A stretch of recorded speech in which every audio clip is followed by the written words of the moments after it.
Y'all, our community's first official custom Nin tournament has officially wrapped up, so let me tell you all about the Nenning Games. So the Nenning Games were the brainchild of our very own Extra, and those of you familiar with the channel and this side of the community will recognize that name because Extra has even won the Culling Games that we've hosted before in the community. And essentially both the Culling Games and the Nenning Games are a way for people to pit their custom curse techniques, or in this case, nin abilities, against each other in a tournament-style fashion to determine who is the best.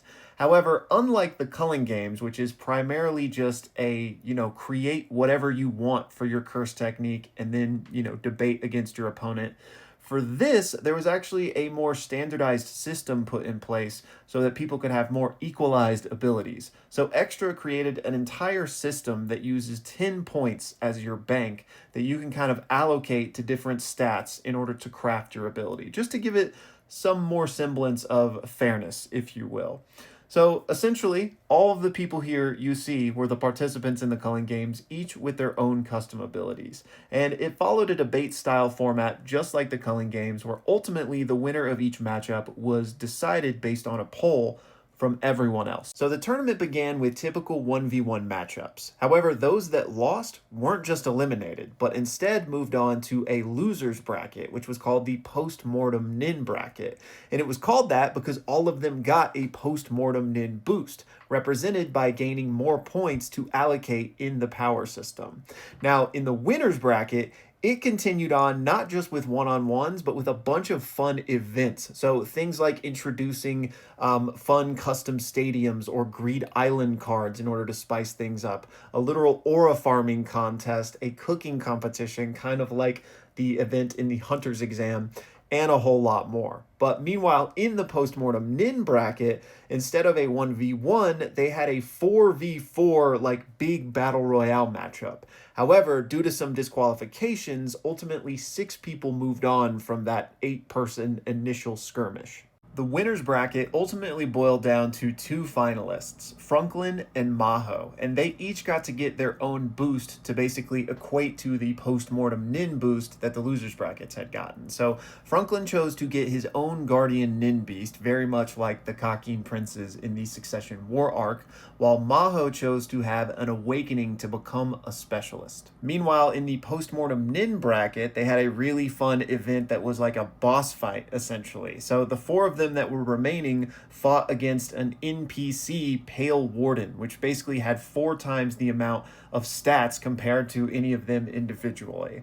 So once they did that, the survivors faced off, which ultimately resulted in Lord of Gold remaining and winning the loser's bracket. This led us to the final matchup of the Nenning Games, which was actually a 3-way free-for-all 1v1v1 between Frunk, Lord of Gold, and Maho, where ultimately Frunk was declared the winner. However, the story doesn't end there because our winner Frunk said, you know what?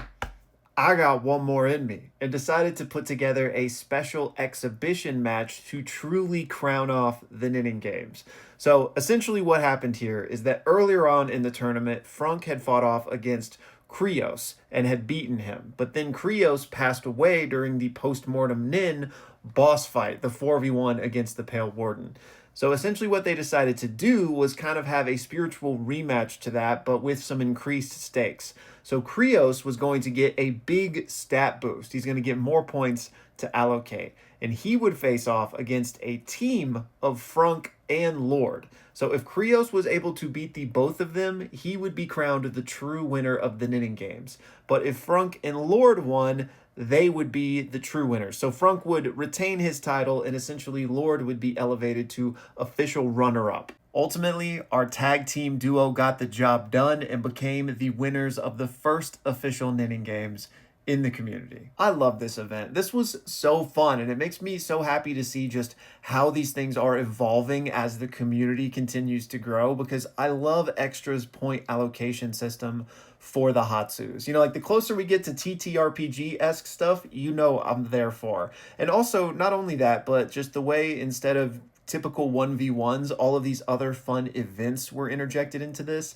It was just so much fun. Like, bravo to everyone involved, all of your characters, are so cool. And I know a lot of you are like, okay, but what were the Hatsus they created? Well, join the community and come check them out yourself and participate in the second Nenning Games, which is in its planning stages right now. So if that interests you, come on, stop waiting. Come hang out with us. There are 3 Hatsus that everyone wanted me to showcase today, so we will go more in depth on those. But for the rest, come join the community. But actually, I lied, because first I want to give an honorable mention to Maho's character, who is Aurelian. Aurelian, I hope I'm saying that right, who was in the first finals matchup, the 1v1v1. And essentially his ability was to transform into beasts, and I think specifically Dark Continent beasts, but I'm not for sure on what the whole specialist evolution necessarily entailed.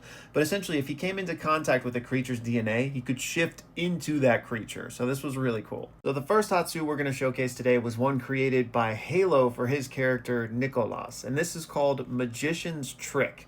And essentially, it's an inability that can grant its user invisibility, but there are some specific conditions to this. So there's basically 2 applications. First is a full invisibility, where, you're basically looking like this.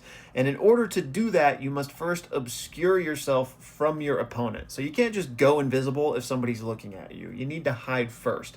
But once you do that, you can do this. And essentially how it works is by diffusing all of the sensory information that your opponent is sensing and basically altering that so that they no longer can perceive you. So that's like the main big use, right? But there are also smaller uses, if we can call it that, where instead of going completely invisible, you could just mask like an object or a singular part of your body. And for that, you don't need to activate the condition of being completely obscured. You would just need to obscure that singular thing. So this is a really cool idea, and Halo's character was actually the only Nin specialist for the majority of the tournament up until the point where Maho evolved into a specialist with their post-mortem Nin upgrade. Then, in addition to the invisibility Hatsu, Nicholas also had the levitation Hatsu, which essentially allowed him to just place an object and have it hover there the same way a magician does with the levitation trick. Then, with Halo's post-mortem Nin upgrades, he essentially upgraded the levitation into an ability called Stage Control, which essentially let him rewind abilities that he had placed in such a way. And then on top of that, he also got a Magician's Hat ability, which kind of like Kite's staff with the crazy slots that randomly gave you something. When he reached into the hat, he would pull out a random but useful object. Then next up, we have Lord of Gold's character, Alexis, who was an enhancer with a few different Hatsus, and essentially they're like a really cool detective. So let me explain. The first of their abilities was called Analyst Alacrity, and essentially what it did was just boost her speed and perceptive abilities, which leads into the next ability, which was called Parallax Processor, which basically helped her to discover things about her opponent, either from communicating with them or from reading information about them, basically able to pick up and glean lots of information, which ultimately leads into the third ability, Crowd Sleuth, which makes it so that Alexis is immune to the effects of her abilities immune to the effects of her enemies' abilities if she knows them enough to explain them to them. So essentially, if she can deduce and be a detective and glean enough information about what you can do